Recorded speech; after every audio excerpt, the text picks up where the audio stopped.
pak tek njoftimi që bëri sot GKK-ja, Aida, më ndihmon dot me një sqarim të vendimit që kishin dhënë dje. Po, atëherë ditën e djeshme, prokuroria e posaçme doli me një njoftim zyrtar si një fazë e dytë pas marrjes së të pandehur zyrtarisht të zëvendës kryeministres dhe ministres së infrastrukturës dhe energjetikës Belinda Balluku së bashku me disa nga varësit e saj.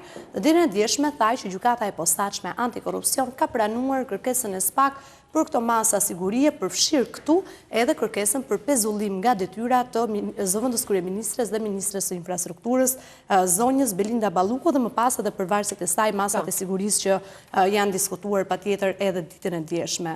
Në këtë vendim sqarohet fjalë për fjalë, po e citoj një nga pikat që mendoj se është më kryesore, por dështi një përgjigje. Më fal, vetëm do të bëj një pyetje. Është gjyqtari Erion Çela, pra sqarimi i tij. Gjyqtari Erion Çela, po. Ekziston rreziku që ata të kryejnë krime të njëjtit lloj me atë për të cilin po procedohen. Kjo lidhur me rrethanat veprimeve të kundralishme të pandehurve në disa procedura prokurimi, si dhe nisur nga fakti se të pandehurit menaxhojnë në vazhdim fondet publike. Pra, nuk mund të vazhdojnë ta mbajnë pozicionin e tyre, thot gjykata e posaçme, për shkak se mund ta përsërisin veprën penale, por nga ana tjetër, nëse ajo është e pezulluar, s'ka si ta përsërisin sepse nuk afirmos dot, më falni, për pyetjen? Pezullimi,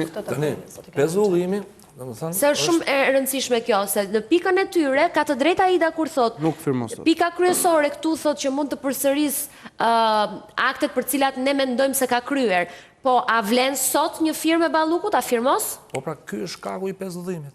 Që mos firmos. Që të mos firmose. Pra, masa sigurimit është marrë që të mos firmose. Që të mos firmosma. Sepse aktualisht ajo po vazhdon punën dhe thot gjykata e posaçme që mund të cënoj, por ndërkohë mund të ndërhyjë edhe tek ato që ka fakte prokuroria e posaçme deri tani. Pra të cënoj hetimet aktuale. Ka qartësuar vendimin dhe arsyet pse ka marrë atë vendim dje. Patjetër, po, pra është patjetër vendimi i gjykatës që në kushtetuese tha Rama. Dha edhe një përgjigje zoti Rama, sot se cila do të jetë procedura që do të ndjek. Domethënë është zbatimi i vendimit të gjykatës. Pra, kur flet gjykata, domethënë, ai vendim duhet të zbatohet.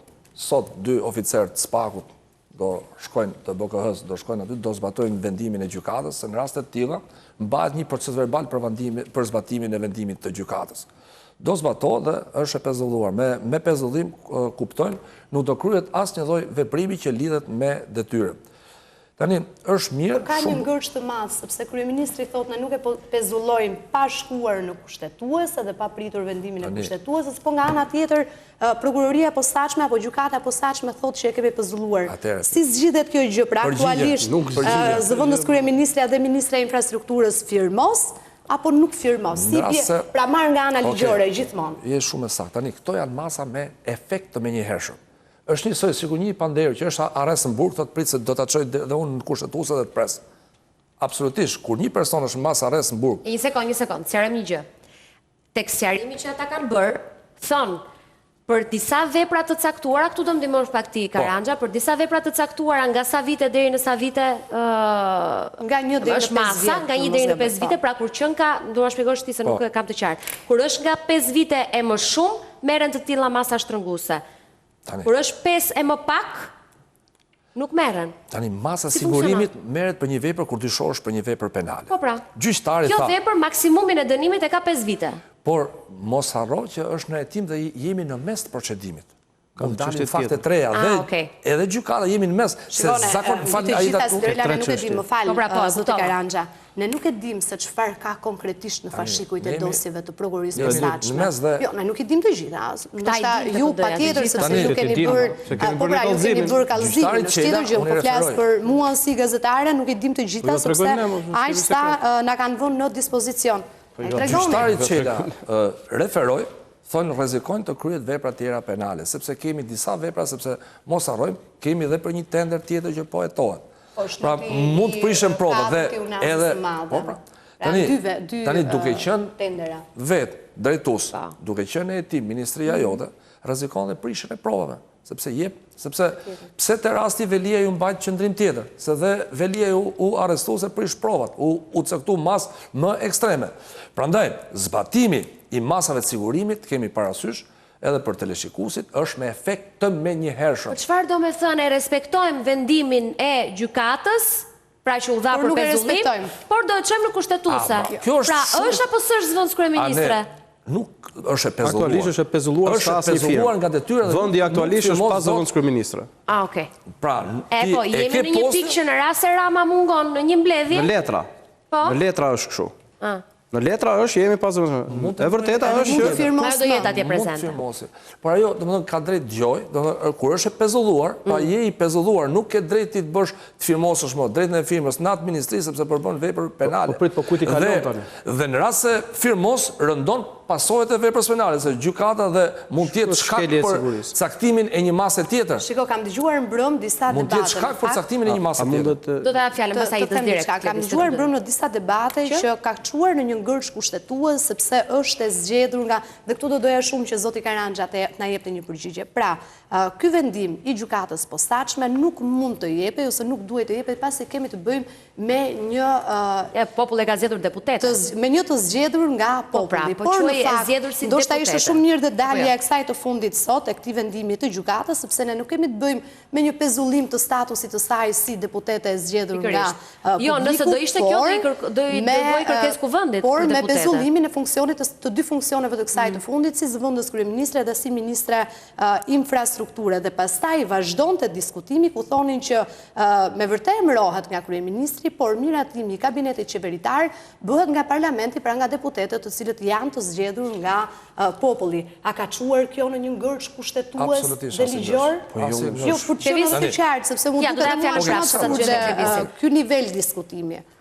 E vërteta është se biem prej një loje juridike që nuk ka lidhje. Këtu nuk ka lojra juridike. Jo, më falë që të një gjë që kur Spaku dje ka dhënë vendimin, gjithë janë bërë avokat. Po pra, ne flasim do ja lejojmë vetes deri në një farë pike pa egzageruar. Janë kleçka juridike të kota dhe inekzistente realisht. Në çdo vend botës, nëse një gjë e tillë kishte ndodhur, zonja ishte shkarkuar, shkonte përballeshe me drejtësinë, si e pandeu jepte edhe dorëheqjen, këtu nuk ndodhin dhe krijohen këto artifica dhe ne duhet të detyrohemi të diskutojmë çështje që realisht janë fiktive dhe është e kotë të diskutosh se nuk i gjen fund budallallikut. Kur ti do fshehesh për afera korruptive, ne nuk i gjejmë dot fund. E vërteta këtu është kjo. Ajo zonjë, sot, ju keni në mas arrest burg ish president në Republikës, sepse SPAK kanë nxjerrë një teori, që në qoftë se ti je njëri publik, apo je njëri politik, ti ke fuqi të ndërhysh në hetime. Ilir Meta është kryetari i partisë së dytë opozitare në vend, dhe ka një mas sigurie më të rëndën që është në burg.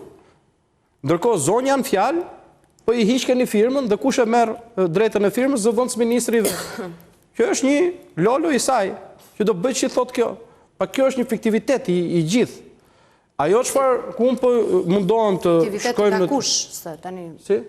Fiktivitet nga ana e kujt? Nga ana e gjykatës posaçme? E gjithë çështja këtu është një fiktivitet sepse apo nga ana politike? E gjithë çështja këtu është një fiktivitet sepse këtu nuk zbatohet ligji dhe shteti njësoj për gjithë. Pra ti po thuaj që pavarësisht se pezullohet zonja Balluku, përsëri vazhdon të bëhet një punë sepse ja pra po i them unë gjitha. Tu sistemi i drejtësisë funksionon me sondazhe. Nuk funksionon me proces juridik. Qofse ti do funksionosh me proces juridik në bazë të asaj që ti ke thënë dhe precedentës që ti ke lënë, është që kjo zonjë duhet ishte në burg, se nuk ka njëri më të fuqishëm, nuk është Ilir Meta më i fuqishëm se Belinda Balluku, që ai rrin në burg, apo dhe Erion Velia po doni ju, nuk është më i fuqishëm se Belinda Balluku që rrin në burg. Erion Velia është i zgjedhur. Zonja është e emëruar. Dhe ka 2 ministri dhe një zëvendës kryeministri. Jo, ma ai duhet jetë në burg për 1001 arsye, ato e kanë futur në burg për ta lehtësuar me ato akuza që ka. Ai duhet jetë në burg për tjera çështje. Ne po flasim këtu që nga precedenti që ka vënë zgjedhur drejt për drejt Velia në këtë rast. Precedenti që ka vendosur këta e çon Belinda Balluku në burg. Problemi që kanë këta këtu dhe këtu unë me gjithë kritikat që mund të kem për drejtësinë, po prokurori në fjalë nuk ka marrë përsipër një gjë të vogël. Njerëz janë ata, nuk janë prej gurit. Kjo zonjë vjen me mbështetje të fuqishme politike, monetare, kriminale dhe çfarë të doni ju. Është një guxim i madh për të thënë ato që është, që e ka marrë përsipër ti dal, dhe patjetër do ketë mbështetjen e gjithë atyre që denoncojnë krimin organizuar, por mos harroni që ky prokuror është marrë telefon nga Edi Rama. Dhe i është thënë, si guxon ti... Dumani e ka mohuar këtë, tha, nuk ka thënë asnjë.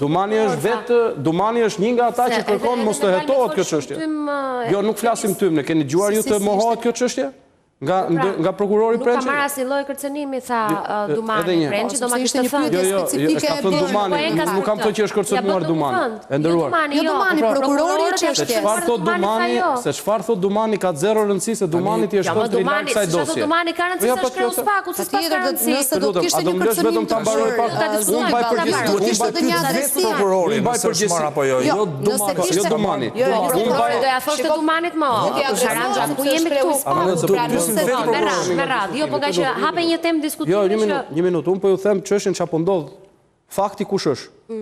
Kallëzimin që kemi bërë ne, që është edhe për Tigrin 1 për Tigrin 2, që është edhe për Unazën, që është edhe për tunelin e Llogaras. Mirë, momentalisht është tuneli dhe Loti 4. Po dhe Tigri 1, Tigri 2 do vijojnë, do hetohen atë, se janë 80 milion euro dhe vetë zëvendës ministri i Ballukut në komision ka deklaruar që ato janë ndezur dhe kanë kryer 36 orë energji që i duhet vetëm qytetit Tiranës. Nuk pagohen 80 milion euro për 36 orë energji të Tiranës. Se është shmenduri. Pra edhe këtu kjo çështje, edhe kjo do është në hetim dhe do hetohet. Dhe përveç kësaj do keni dhe rrugë të tjera që do i shtohen dosjes së Ballukut, siç është rasti i Korçersek. Tani, unë po mundohem të shpjegoj këtë gjë që kjo nuk është një çështje thjesht juridike. Prokurori që e ka marrë përsipër, po bën një punë patjetër të guximshme, është në vështirësi, sepse jemi në një vend ku kemi një qeveri me një pushtet absolut, ku shkelet çdo nen, çdo ligj, çdo i vendit edhe i kushtetutës. Në këtë kontekst, në këtë situatë, analiza që e ka quar Edi Rama në kushtetues apo jo, unë ju a thash dhe u a përsëris, Edi Rama nuk po flet me ne. Edi Rama po flet për Belinda Ballukun. Edi Rama sot duhet t'jep të dorëheqjen, dhe bën mirë t'japi dorëheqjen, në të kundërt, lëvizjet edhe të opozitës dhe të qytetarët janë komplet të ndryshme. Hapash juridik ndiqen nga ky moment. Si shkohet të kushtetuese? Kush dërgon kërkesën? Si bëhet përballja? Sa kohë vonon? Sa zgjat? Çdo qytetar ka drejt të bëjë apelimet e veta. Ja ta gjë Karanxhit ma bëj hapasapi si shkon. Në kushtetuese mund të ndiqet në rast se bëhet ankimi direkte, pra do më thënë ndiqet ankimi masës sigurimit që e ndjek vetë, pra shon në apelin në GKK-os, e qon gjykat lartë dhe në gjykat kushtetuese. Mund të ngrihet edhe nga vetë kryeministri, si thaq për parimi check and balance. E bën Rama apo Balluku të kërkesën? Po ta bëj qeveria, ka kërku Balluku, që mos ta bëj ajo vetëm, po ta bëj qeveria. Atëherë mund të bëhet, unë këtë kërkesë nuk jam në djeni, por mund t'i drejtohet dhe vetë për... Nga Rama qa kuptove, po themo, në? Rama do zbatoj vendimin e gjykatës dhe neve këtë çështje do ta ndjekim gjyqësisht. Dhe kjo është një diçka e mirë, mu më intereson... Ne qeveria, ne Balluku. Qytetarët e Shqipërisë marrin vesh që kur jep gjykata një vendim duhet zbatuar dhe rrugët ligjore shkon në gjykatë kushtetuese. Kush do shkoj pranë kushtetuese? Tani, pra këtë po të them, mund ta ndjeki Balluku vetë, duke pasur parasysh procesin, shkon në apel, shkon në gjykatë lartë dhe më pas në kushtetuese, dhe në rast se ka konflikt pushtetesh, sepse këtu po diskutohet që kemi, domethënë është diskutuar që një pushtet ka ndërhyrë te pushteti tjetër, mund drejtohet dhe direkt që të bëj gjykata kushtetuese interpretimin direkt të normës kushtetuese. Ka apo jo cënim të një pushteti ndaj qytetit, ose siç u diskutuar dje nëpër media për gru shteti. Pra kjo. Mendimi im personal është, po flasim për vendime, në rastin konkret, se çdo kush jep mendimin e vet, nuk kemi... Dakor, edhe po të pyes nga ana ligjore, nuk ka mendim personal. Neve s'kemi pse me ngrit zonën. Tani, Neni 242 thot nuk pezohen personat e zgjedhur nga ligji elektoral. Pra populli shqiptar ka zgjedhur deputetin i cili është i zgjedhur drejt për drejt. Qeveria është përfaqësi e tërthor quhet, pra nuk është i drejt për drejt. Sepse është tërthor të parlamentit që tani kemi dhe një vendim të mëparshëm, vendimi... Karanxha, unë duhet kuptoj, në 72 orë u tha dje, apo 48 se nuk duhet ke bëj me ligjin si funksionon, duhet këta persona të marrin djeni për masën që është ndaj tyre, apo jo? Ta sqaroj pak këtë pjesë. Si ndodh kjo? Gjykata e posaçme ka njoftuar ditën e sotme që nesër në orën 9:00 zëvendës kryeministra dhe ministra e energjisë Belinda Balluku së bashku me drejtorin e ARSH-s, por edhe me kreun aktual të Kesh, pra të cilët janë dy të pandehur të tjerë me masën e sigurisë arrest në shtëpi, duhet të paraqiten në gjykatën e posaçme për të njohur me masën e sigurisë dhënë ndaj tyre. Do doja të ndaloja pak edhe në dy pika të tjera që për mua janë të rëndësishme në vendimin e gjykatës të zbardhur ditën e sotme nga ana jonë si media. Ishte pika e parë që ne dhe diskutuam, por edhe fakti, jo më kot e citova që 2 funksionar të tjerë aktualisht në detyrë, Gentian Gjyli dhe Eralde Lezi, gjykata e posaçme thot në vendimin e saj që këto të fundit duke vazhduar të ushtrojnë detyrën e tyre. Së bashku me zëvendës kryeministren Belinda Balluku mund të ndërhyjnë dhe kanë akses të drejt për drejt për të ndërhyrë në prishjen e këtyre provave. Pra të gjitha provave që derim tani prokuroria po i mbledh, sepse e tha edhe zoti Karanja që hetimet ende nuk kanë përfunduar, vijojnë dhe mbetet për të parë se çfarë do të dalë më tepër. Po patjetër. Se ju thoni është Berberi, është drejtori tjetër i ARSH-s. Po aktuali. Pra përveç Berberi që është aktualisht në një masë sigurie të arrestit në burg. Është Edi Rama, janë domethënë kaq shumë faktorë, me kaq shumë pushtet, dhe nuk kemi asnjë nga këto me arrest me burg. Dhe ndërkohë këta nuk mund të tetohen veç e veç. Këto duhet të tetohen si organizatë kriminale. Këtë pastaj e përcakton e vlerëson prokuroria dhe gjykata. Sepse ka ligjit atill. Nëse kanë funksionuar. Edhe në rastin e 5D-s është hetuar dhe është kërkuar edhe nga vetë prokuroria në hetim si organizatë kriminale se kishin një bashkëpunim. Këtu ke një bashkëpunim dhe nuk e them unë. Vetë masat arrestit. Unë mendoj që ju keni bërë aq shumë denonësime saj që nëse në fund do të rezultojë ashtu patjetër që prokuroria e posaçme dhe gjykata do t'i dërgojnë. Ashtu do ai graduale. Apo jo prokuror? Ka ende, janë çështje në hetim. Pra, vazhdimisht, prokuroria e posaçme. Dua të kuptoj vetëm të pjesë. Pse në fillim u thrit dhe u tha je e pandehur, pas 20 ditëve u pesua, pra, pse ka një afat kohor? Ka një gjë. Pra, fillimisht e thëriti prokuroria e posaçme dhe i tha që je marrë pandehur. Më pas, prokuroria e posaçme në bazë të si çdo prokurori tjetër, të gjitha hetimet i merr, i dërgon të shkarkohej apo? Jo, i dërgon në gjykat, më pas gjykata bën vlerësimin e të gjitha provave të dërguara për të marrë një masë sigurie ndaj tyre, merret masa e sigurisë, më pas ka dhe një procedurë 1-2 ditë sa duhet që të shkojë nga gjykata të zbresë në prokurorinë e posaçme dhe prokuroria del me njoftimin që është pranuar apo është një procedurë standarde pune, pra që ndiqet. Nga ana tjetër i është marrë dhe pasaporta edhe zëvendës kryeministres, por edhe personave të tjerë. Është bërë fakt patjetër, pra në vendimin e gjykatës thuhet që jo duhet të është marrë, dërgon nesër në 9. I është bërë kërkesa, pastaj kjo nuk di të them nëse ja kanë marrë apo nëse do ta dorëzoj ditën e nesërme kur të njihet me masën e sigurisë, por ja ta çojmë klevisin se klevisi thot ai